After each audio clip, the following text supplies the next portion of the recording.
सभी जानते हैं कि बीजेपी पार्टी बिना किसी फायदे के कोई भी कार्यक्रम नहीं करवाती।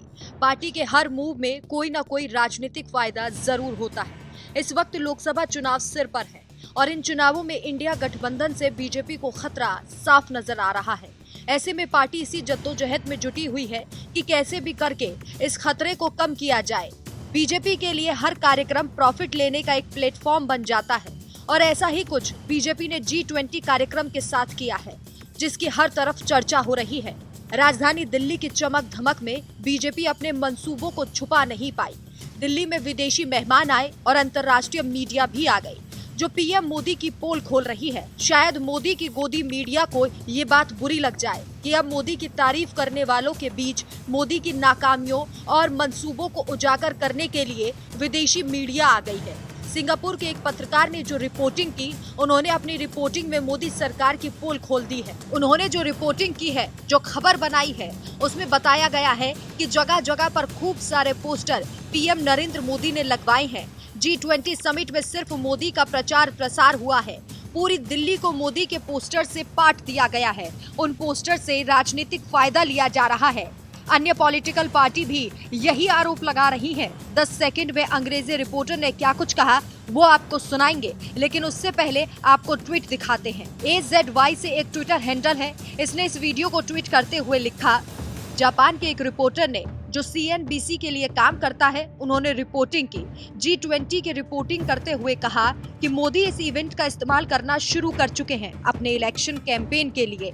कई सारे हजारों सैकड़ों पोस्टर के साथ, जिसके ऊपर मोदी जी का चेहरा बना हुआ है। अब आप एक बार उस वीडियो को सुन लीजिए कि आखिर वो कहना क्या चाह रहे हैं। This year, this summit in Delhi, the whole event threatens to be overshadowed actually by Prime Minister Modi and by India. And we talked about how he's been attracting a lot of criticism from the opposition and generally critics, saying that he's using this event as almost a way to start campaigning early for elections here in India, which are likely to be held in about 8 or 9 months. तो देखा आपने, अंतर्राष्ट्रीय media ने कैसे बताया कि Modi G20 को कैसे चुनावी कैंपेन के लिए इस्तेमाल कर रहे हैं। ये हम नहीं कह रहे, बल्कि अंतर्राष्ट्रीय मीडिया कह रहा है। और इस तरह की रिपोर्टिंग भारत के लिए बिल्कुल भी अच्छी नहीं। अभी तो ऐसी कई और चीजें सामने निकल कर आएंगी जो अंतर्राष्ट्रीय मीडिया में सुर्खियां बटोरेंगी, लेकिन इन सब के बीच हमारे देश पर सवाल खड़ा होता है। लेकिन इससे बीजेपी को कोई मतलब नहीं। हालांकि ये सवाल बीजेपी की वजह से उठाए जा रहे हैं। सवाल ये भी कि अडानी और अंबानी को G20 समारोह में डिनर के लिए बुलाया गया। उसी अडानी को, जिसके ऊपर कई आरोप हैं, बावजूद उसके अडानी को बुलाया जा रहा है। सोचने की बात है कि जिस अडानी पर इतने गंभीर आरोप, उन्हें डिनर पर बुलाया गया, जबकि नेता प्रतिपक्ष मल्लिकार्जुन खड़गे को निमंत्रण नहीं दिया गया। ये सवाल अब अंतर्राष्ट्रीय मीडिया में भी गूंज रहा है। यूरोप पहुंचे राहुल गांधी से विदेशी मीडिया ने यही सवाल किया। इस सवाल पर राहुल गांधी ने कहा कि मोदी 60% जनता के लीडर को महत्व नहीं देते। क्या कहा उन्होंने, आप खुद सुनिए। The opposition by and large would agree with India's position, current position on the conflict. We have a relationship with Russia. And I don't think the opposition would have a different view than what the government is currently proposing. अब लोग कहेंगे कि राहुल गांधी विदेशी धरती पर देश का अपमान कर रहे हैं। इस तरीके का नैरेटिव बीजेपी की तरफ से सेट किया जाता है, लोगों की बुद्धि में भर दिया जाता है, लेकिन ऐसा नहीं है।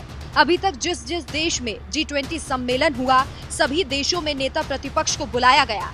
आपको ग्राफिक्स के जरिए समझाते हैं। साल 2009 में यूके ने G20 समिट होस्ट किया, जिसमें नेता प्रतिपक्ष को बुलाया गया।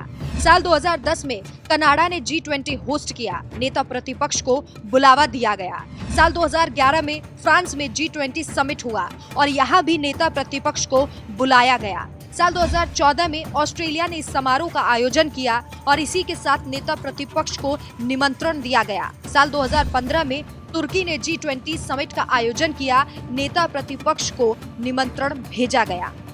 लेकिन यहाँ यानी भारत में जब G20 का आयोजन हो रहा है, जब मोदी छाती पीट पीट कर इसकी महानता बता रहे हैं, तो मोदी ने किसी भी पार्टी के नेता प्रतिपक्ष को नहीं बुलाया।